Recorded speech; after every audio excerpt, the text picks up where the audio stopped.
আজকের বেগম খালেদার অবস্থার জন্য আমরা মনে করি আগের সরকার আওয়ামী লীগ সরকার দায়ী পুরোপুরি। আমি তার লয়ে ছিলাম, বেগম খালেদা আইনজীবী ছিলাম, রফিকুল হক আইনজীবী, আমরা দুজনা ওনার বেগম খালেদার পক্ষে ছিলাম হাইকোর্ট সুপ্রিম কোর্টে নিম্ন আদালতে।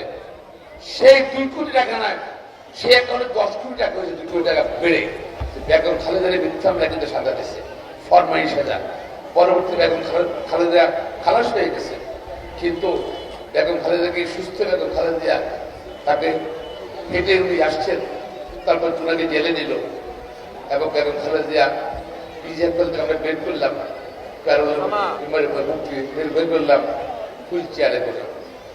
তাকে অসুস্থ হয়ে বলে জেলের মধ্যে ট্রিটমেন্ট পর্যন্ত করা নেই, চিকিৎসা পর্যন্ত করে। চিকিৎসা অধিকার, চিকিৎসা যে কোনো মানুষের অধিকার, বেগম খালেদার সে অধিকার পর্যন্ত দেওয়া নেই।